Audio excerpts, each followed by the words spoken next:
Hey mga brods, Chris Ross, ito, balak kang i-bring back, ito pong si Christian Stonehardinger para sa kanila. Yes, alam din naman natin ng SMB, kahit kaka-champion lang neto ng All-Filipino Cup na tinalo lang ang TNT Tropang 5G, gustong kunin pa rin at palakasin pa rin ng lineup nila kung saan makukuha si Christian Stonehardinger.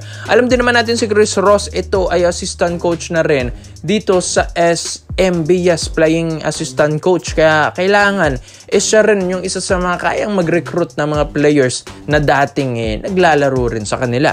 Yes, ito naman si C-Stan ay dating SMB player naman din ito mga kabrods, 2018 to 2019. Isang taon siya sa SMB pero 2 kampyonato ang naiambag niya dyan.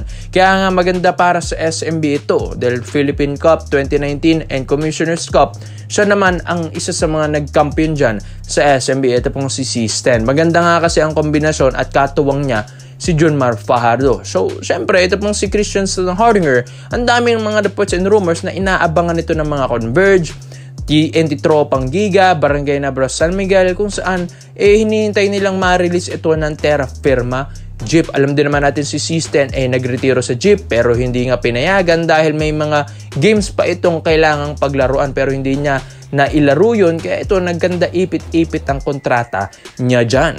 Kaya ito, hinihintay na lang ma-release ito ng Terra Firma at kunin ng ibang kuponan. Alam din naman natin ito pong si C-Stan magaling na player ito.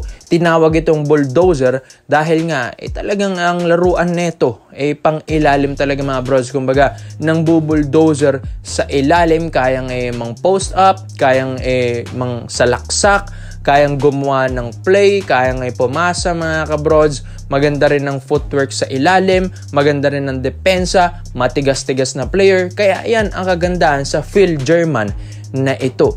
Isa pa, 6'8", pong si Christian Stonehardinger. Kaya sino ba namang kupunan ang hindi magugustuhan ang laruan ng Phil German na ito, si Bulldozer. Kaya nga dito sa SMB, balak nilang kontakin at gusto ring kontakin ni Chris Ross. Ito pong si C-Stan dahil baka nga siya rin ang isa sa mga dahilan kung bakit makabalik si C-Stan dahil nga sa magandang negotiation with Chris Ross. Kaya ito, maganda ito sa SMB. Malaking bagay kung makuha nila si C-Stan dahil Governors Cup na tayo.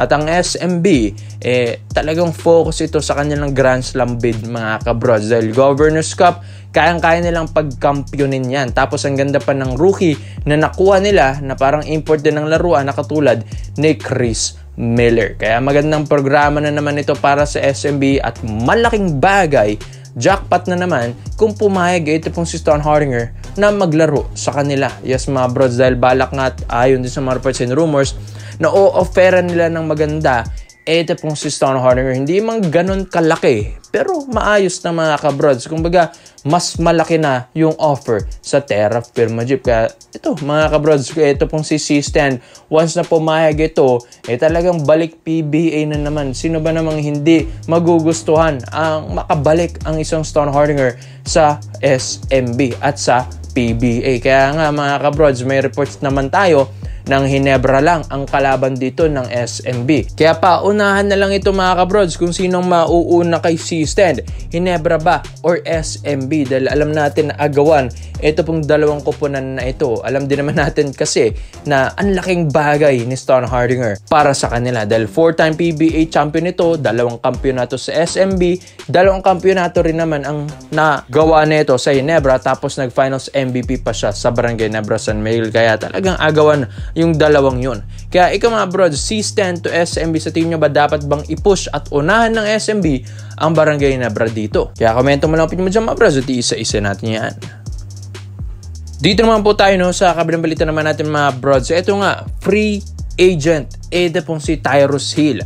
May mga reports din tayo na last month lang nag-try out pa ito ng Rain or Shine Elasto Painters dahil nga free agent, hindi na ito na-renew ng Blackwater Bossing. Pero alam nyo ba mga kabrods, itong 6'5" na ito, balak rin pala inaaral ng Barangay Nabras San Miguel na kunin ito pong forward high flyer na ito. Si Tyrus Hill kasi mga kabrods, malaking bagay para sa Ginebra. Kung hindi man ito malaking bagay sa Blackwater Bossing, dahil ang gaganda na ng mga forwards doon, malaking bagay ito para sa Ginebra. Bakit? Yes, kasi nga nawala. Ito pong si Jamie Malonzo pa para sa kanila. Ito pong si Tyrus Hill kasi, forward ito mga broads, kang laruan, high flyer pa.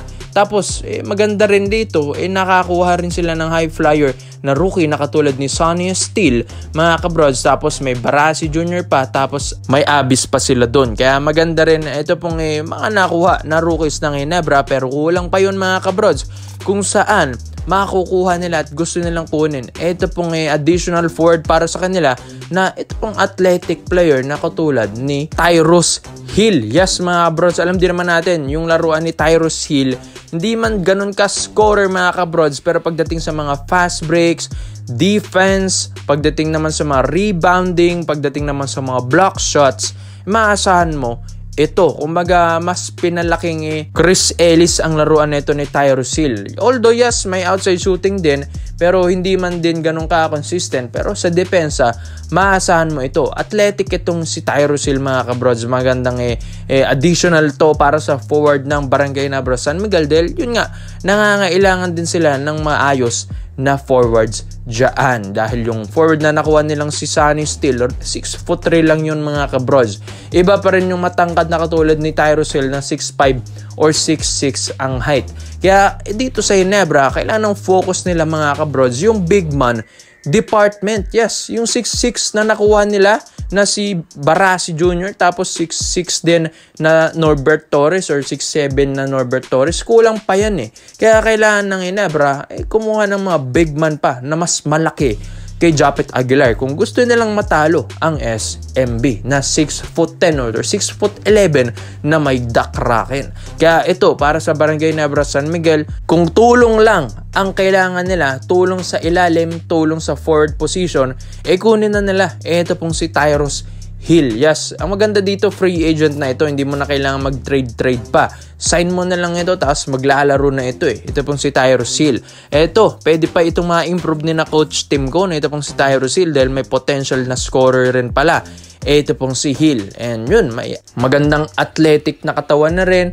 Athletic na rin kung gumalaw. Maganda na rin yung footwork neto. Maayos na programa lang, maayos na scoring lang ang kailangan neto. Talagang malaking tulong ito para sa Barangay Ginebra San Miguel. Kumbaga, malaking tulong ito sa forward, katulad ni na Troy Rosario. Pwedeng kapalitan ito nila Jet Roy, ni na Raymond Aguilar, yes mga kabrods, and ni na Gray. So, malaking tulong kung meron kang Tyrus Hill.